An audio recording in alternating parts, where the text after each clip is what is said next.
और मायावती क्या कुछ करे, यही सुनते हैं। भीड़, हिंसा, हिंदुत्व के खिलाफ आदि होने की जो बात कही गई है वह किसी के भी गले के नीचे से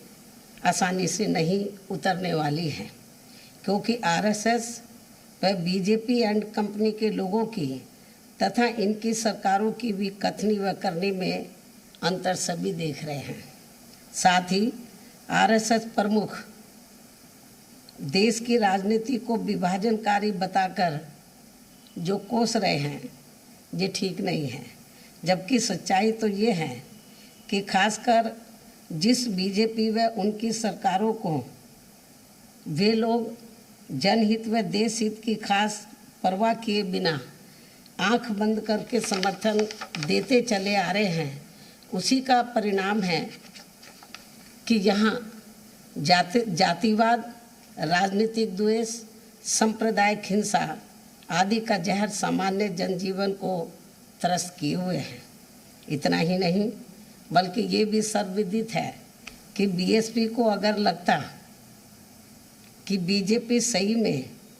आरएसएस के शिकंजे से निकलकर वह संवैधानिक सोच के मुताबिक चलकर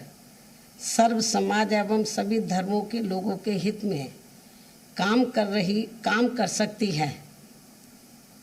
तो फिर काफ़ी पहले सन 1995 में ही बीएसपी इनका भारी समर्थन ठुकराकर यूपी की सरकार से इस्तीफा नहीं देती, जबकि उस समय सपा की जाति व हिंसावादी राजनीति से तंग आकर कांग्रेस, बीजेपी व अन्य सभी विरोधी पार्टियां बीएसपी की सरकार को बाहर से समर्थन दे रही थी। और फिर ना ही सन 2003 में इनके गलत इरादों को भांपकर बीएसपी इनसे अलग होती। इस प्रकार से बीएसपी इनकी गलत व संकीर्ण नीतियों की सर्वधर्म व सर्व समाज के व्यापक हित में हमेशा ही खुलकर विरोध करती रही है। कहने का तात्पर्य यह है कि कुल मिलाकर आरएसएस के सहयोग व समर्थन के बिना बीजेपी का अस्तित्व कुछ भी नहीं है। फिर भी आरएसएस अपनी कही गई बातों को बीजेपी व इनकी सरकारों से लागू क्यों नहीं करवा पा रही है, जो इन्होंने कल बातें कही हैं। यहाँ ये भी गंभीरता से सोचने की बात है। इसलिए इससे ये स्पष्ट होता है कि आरएसएस की कथनी व करनी में काफ़ी ज़मीन आसमान का अंतर है। खासकर जातिवाद, सांप्रदायिक व धार्मिकता आदि के मामले में ये लोग जो कहते हैं करते ठीक उसका उल्टा है, जो ये सभी को मालूम है। संक्षेप में अब मेरा यही कहना है कि आरएसएस प्रमुख का कल दिया गया ताज़ा बयान वास्तव में लोगों को न केवल अविश्वसनीय लगता है बल्कि मुंह में राम बगल में छुरी ही ज़्यादा लगता है। ऐसे में स्वाभाविक तौर पर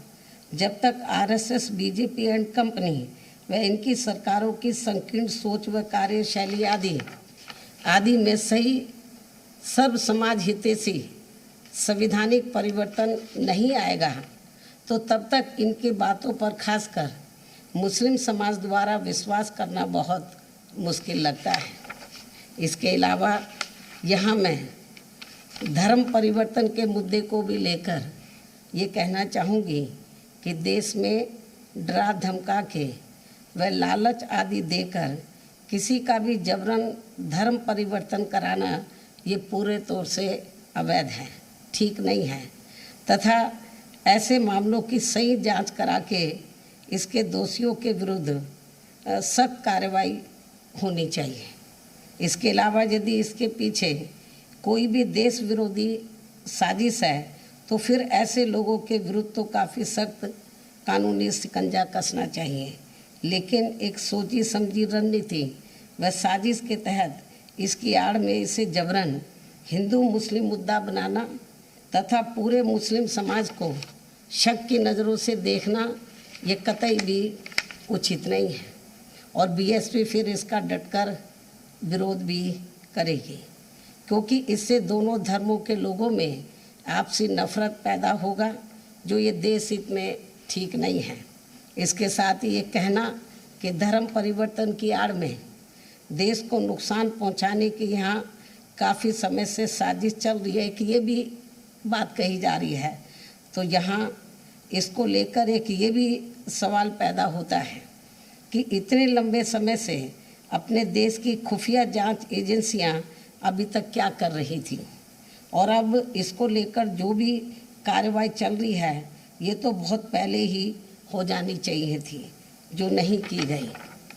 तो इसके पीछे हमें इनका राजनीतिक स्वार्थ कुछ ज़्यादा नज़र आ रहा है,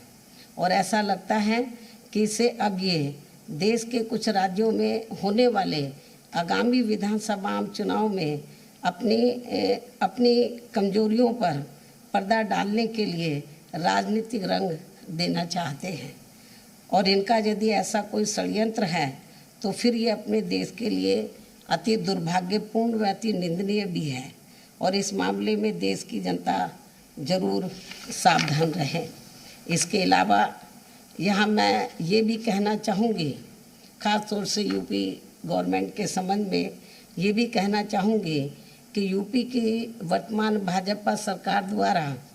अधिकांश जातिगत, धार्मिक व राजनीतिक द्वेष की भावना से अभी तक जिन मामलों में भी जिनकी संपत्ति जब्त व ध्वस्त की गई है उनमें ज़्यादातर मुस्लिम लोग प्रभावित हुए हैं, ऐसा मुस्लिम समाज व आम लोगों का भी मानना है। लेकिन इससे इनमें असुरक्षा की भावना पैदा हो रही है, ख़ासतौर से मुस्लिम समाज में,